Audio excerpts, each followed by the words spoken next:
Hey, welcome back to Thrive Further. I hope you are doing well. Thank you so much for subscribing to this channel. If you are new here, please do consider subscribing for more future updates.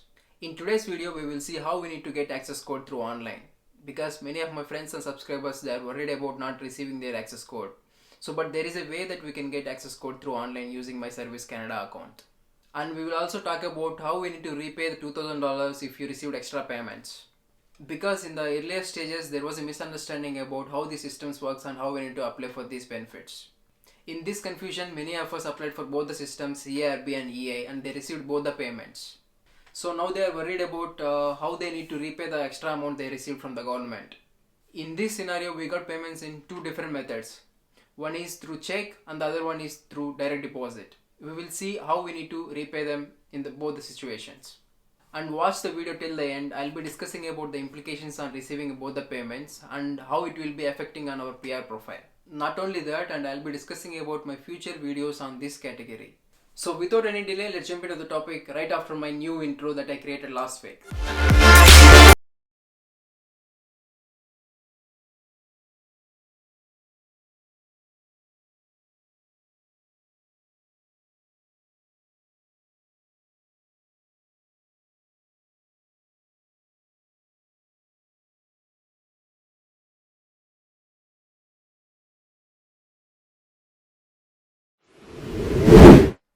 How was the intro? You like it? I agree, still there is a room to improvements. I'll look into it eventually. But let me know your opinion in the comment section below. I love to hear your feedback. And remember, if you have any questions after seeing this entire video, please do mention them in the comment section. I'll try my best to reply each and every comment. If you observe my previous video, I have replied to almost 200 comments because you are my first priority. So please do mention your comments in the comment section below. I'll look into it and I'll reply it back. So let's see how to get the access code. Once you are here, just type in My Service Canada.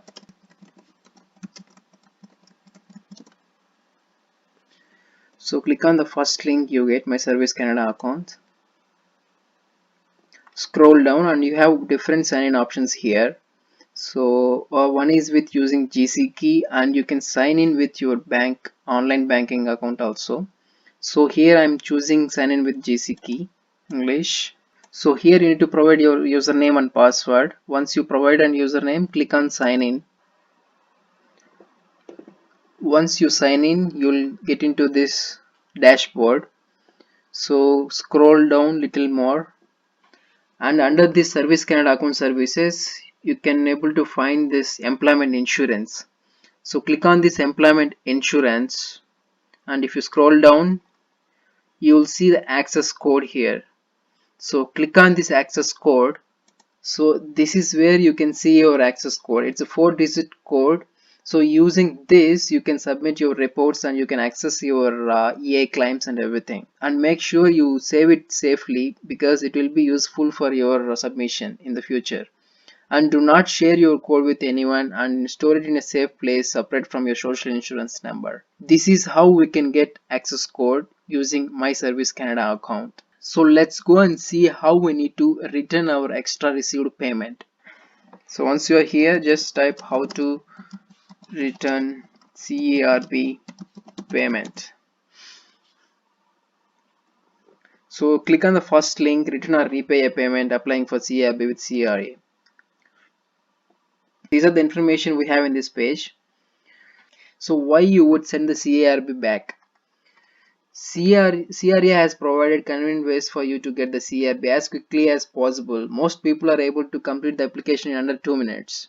So they have given a service like where we can complete the entire process in 2 minutes and receive payments through direct deposit within 2 business days. And CRA also needs to ensure that CRB is paid to and kept only by those individuals who are eligible. You must repay the CARB if you no longer meet the eligibility requirements for the 4-week period in question. So this could happen if you end employment or self-employment income earlier than expected.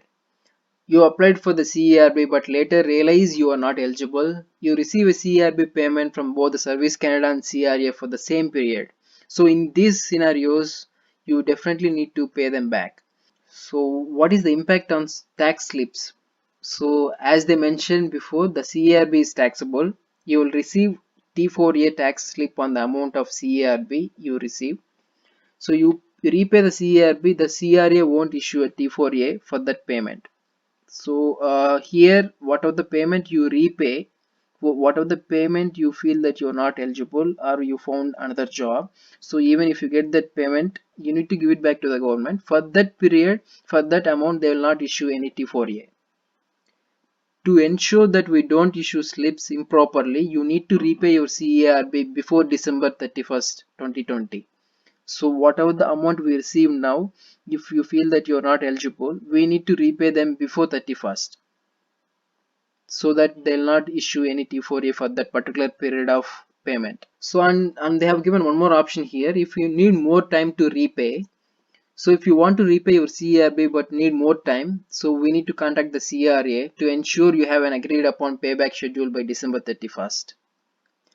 So here is our point: how to return or repay the CARB. You have the option to return or repay your CARB payment now. Okay, if you were paid by direct deposit and don't have the original CARB check, so in this case is for the direct deposit. So you can repay the CARB by one of the following: using CRA My Account starting May 11th. This method is available. I'll make another video on how to pay back using CRA My Account. But mailing a check or money order to the CRA, be sure to make payment out to Receiver General for Canada. So when we are making the payment back, so they are mentioning this Receiver General for Canada. We need to mention this and indicate it is for repayment of CARB and indicate which eligibility period you are repaying. So make sure that you are entering the exact eligibility period you are repaying back. And make sure to include your social insurance number or your temporary tax number. Once you have done all these above mentioned points carefully, so this is the address we need to send that mail back your repayment to, this particular address: revenue processing, repayment of CARB. And if you still have the original CARB check, so this case is for the check. So as I discussed before, we have two different methods that we receive the payment. One is through check and the other one is through direct deposit. So in the case of check, you can return the check by mail. Be sure to include the reason for returning the check: not entitled or overpayment, your social insurance number or temporary tax number, and for the mailing address, refer to mail back your payment. They are referring to the same address. Even if it is a check, we need to repay it back to this address, and these are the details that you need to include on your envelope. So as they mentioned, using my CRA account, you can start repaying your excess received payments to the government.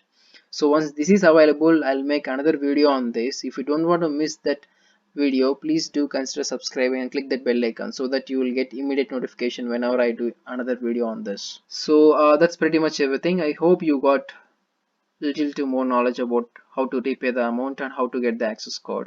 So in the case of direct deposit, so whatever the amount we received, either we can contact our respective banks and we can ask them for the repayment, or we can just wait for this process to available on May 11th and we can directly do it from our CRA account. And regarding check, this is the process and these are the details you need to include on top of the envelope, and this is the address that you need to send back your check. I hope you got basic idea about how to get access code through online and how to return the extra payment you received from the government. Once the system is available on May 11th, I'll make another video on how to submit. That's being said, there won't be any penalties for applying both the systems, CRB and EI. And Finance Department of Canada also mentioned they'll make sure they'll call each and everyone and they'll make sure you're eligible and then only you are getting the benefits. So if not, there are ways and we discussed how to submit payment. So government is helping all of us in these unprecedented situations. So let us not misuse their systems. So be good, do good. Even IRCC clearly mentioned that there won't be any negative impact on our PR profiles. Even they are considering this situation is uncertain and there won't be any extra negative impact on our PR profiles because of these CARB and EA misunderstandings. So no need to worry at all, and if you know that you received extra payment, there is always a way that you can give it back to the government. And I'm an international student in Canada. It's been 1 year. I completed my first program and recently I've taken my second program with York University. Being an international student and immigrant in Canada, we have a lot of unanswered questions like how we need to apply for PR and how we can improve our express entry score and how we need to get West done and how we need to apply for study permit extensions. There are a lot of unanswered questions. Being an individual, even I need to go through all this process. While going through all this process, I'm making my experiences as a videos. So I definitely hope these videos will be useful for you as well. So if you don't want to miss my future updates on this category apart from my other categories in this channel, so please do consider subscribing to this channel. So that's pretty much everything. Please do let me know your questions in the comment section below. I'll try my best to answer each and every comment. So if you feel this video is informative, please do like, share and subscribe. Let's thrive further together. I'll see you next video. Bye bye.